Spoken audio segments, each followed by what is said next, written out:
Yes, we're back for another season of Mark Rogers TV's college football predictions. We've been picking college football games since 1982.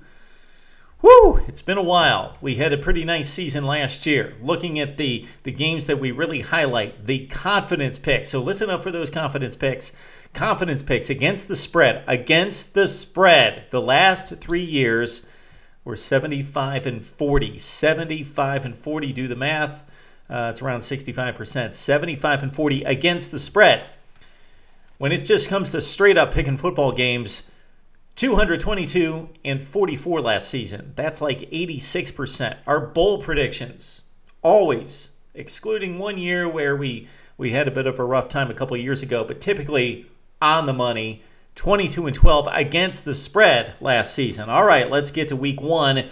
We hope to do a much better job early in the season as we got off to a rough 25 and 35 start against the spread last season, then had to rally to finish well over 500. But again, the confidence picks are key. 75 and 40 against the spread the last 3 seasons. Okay, let's start on the big Thursday night opener, South Carolina, Texas A&M.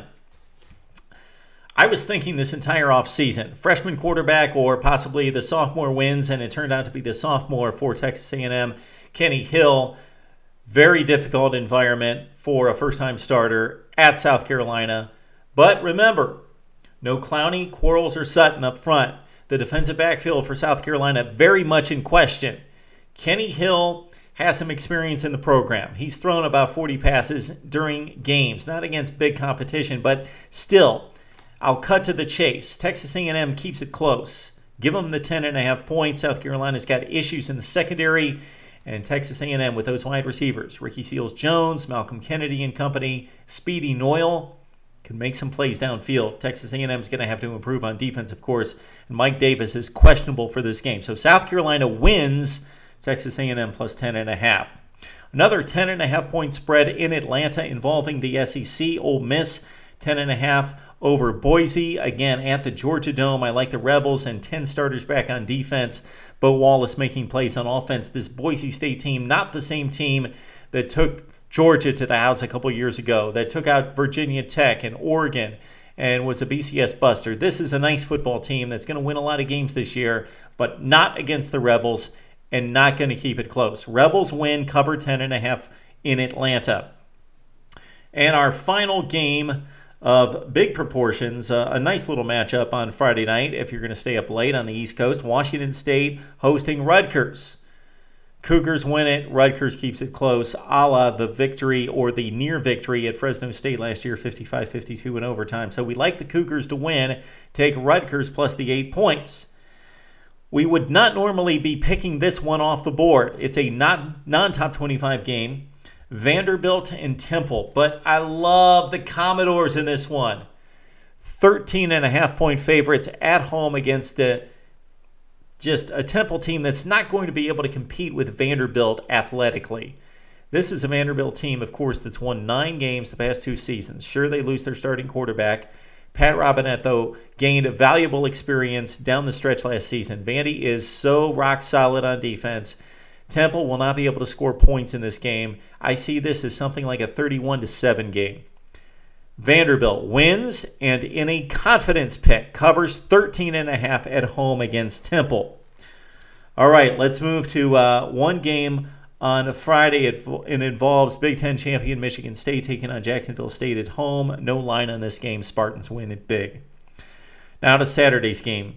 A very interesting matchup. Penn State lost to Central Florida last year, a very good Knights team, of course. We found that out against Louisville and in the Fiesta Bowl. Minus Blake Bortles, but 10 starters back on defense for Central Florida. I like Penn State to pull off a bit of an upset against Central Florida in Ireland. So get up early. I will. ESPN 2, 8:30 in the morning. Penn State wins. Take the 2.5 points as well against Central Florida. All right, all sorts of speculation about how Ohio State's going to come out, minus Braxton Miller, against Navy, playing in Baltimore. So do the Buckeyes struggle the first few possessions, start to get a bit jittery, thinking, uh-oh, and play a little tight on offense? J.T. Barrett, the redshirt freshman quarterback, has not taken a snap in a big-time game, in a game at all. So do the Buckeyes. Do they find themselves in like a 7-3 game in the second quarter? Then they play it close to the vest and get real jittery. And then there's always the wild card of playing that Navy offense. I think not. I think the Buckeyes come out inspired, motivated. Urban Meyer is not going to panic, nor will his team. Buckeyes so superior athletically, blow the doors off Navy. It may take some time, but in the second half, they get it done. Superior speed, the whole deal. 16.5 point spread here. Buckeyes blow away Navy, win it, going away. UCLA, Virginia. Bruins come cross country. Virginia played very well and defeated BYU despite a 2-10 campaign last year. That makes me a little bit nervous about this pick. Nonetheless, Bruins could be in for a game for like a half, but they step on the throttle in the fourth quarter, win it, going away. UCLA minus 21 over Virginia. Had to throw in this game, even though it's a non-top 25 game. Michigan hosting Appalachian State. We know what happened to the Big House, one of the most historic efforts in college football of all time. Michigan, Appalachian State. Appalachian State, despite the 4-8 record last year, I'm getting 34.5 points. I got to take it against Michigan, who blows out nobody these days. Wolverines do win the football game. Nebraska minus 22 over Florida Atlantic in Lincoln. Notre Dame minus 21 against Rice. Bama, yes, new quarterback. Both quarterbacks will play in this game. Bama is so superior to West Virginia. They blow them out. Minus the 26.5. I understand the uncertainties on offense, but think about the matchup against Virginia Tech in the opener last year. A.J. McCarron sacked 7 times. T.J. Yeldon could only run for 74 yards, meaning the Hokies' defense was substantial in that game. Bama won 35-10. They'll do the same against West Virginia going away.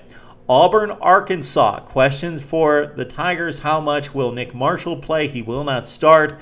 Jonathan Mincy as well. Arkansas so struggled on offense, especially in the passing game with Brandon Allen at quarterback. Will he be better? He has to be better in this game and has to be better this season. I like Auburn to win it, going away 19.5 points against Arkansas. Huge game, Georgia-Clemson. Tigers won it last year in Clemson. This time, Georgia's a bit of a favorite, 7.5 points, with all that offensive star power gone from Clemson's offense. Georgia comes back with Hudson Mason, who's valuable playing time at quarterback. So I think I would not be surprised if Georgia dominates this football game. Clemson losing all the explosive players on offense, plus the edge tackles, the left and right tackle new for Clemson. Georgia could really pull this one out and win big. It's got the potential, but I think 7.5 points is a lot. Clemson's still a very talented football team with a great defense, or a potentially great defense. 7.5 points, I'll take Clemson. Georgia wins the football game. Oklahoma, Louisiana Tech, 38 points. If you've heard me pick games in the past, you know that when the point spreads get this big, it's a guessing game. Who's going to be playing in the fourth quarter? How are the coaches going to be calling plays? Who's going to be trying at that point?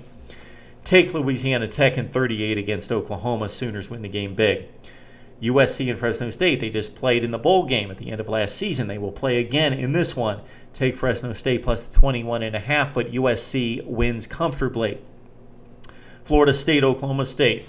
A lot of talk about the Cowboys possibly pulling off an upset. They're too overmatched in too many categories. They've lost a ton on defense. They've got a new starting quarterback in J.W. Walsh. Seminoles, in what they have lost to the NFL, they get back in 4- and 5-star recruits. They're fine. They will blow out Oklahoma State on the fast track at Cowboy Stadium.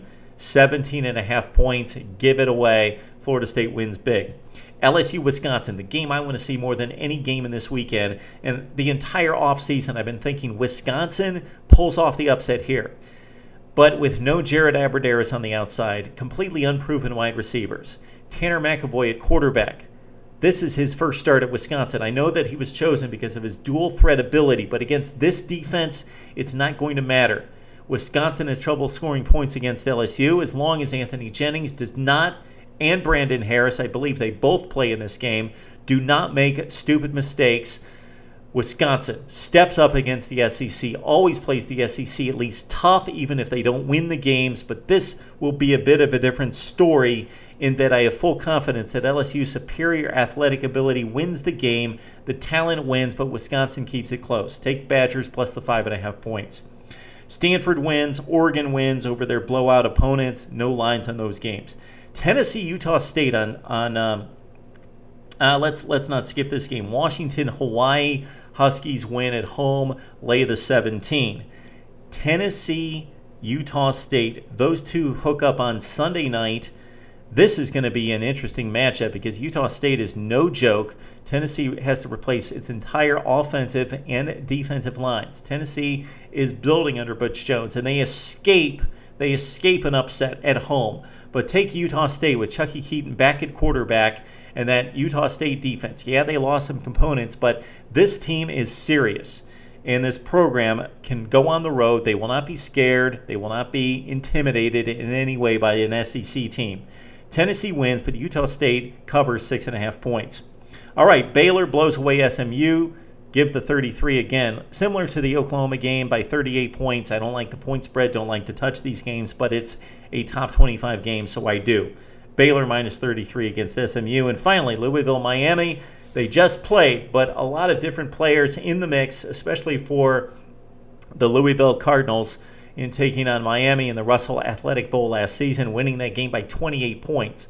Miami shows up. They keep it close. Take Louisville to win, but take the Canes plus the 4 on Monday Night Football on that Labor Day. All right, Mark Rogers TV with my picks. Would love to hear what you have to say about Week 1 right here on Mark Rogers TV.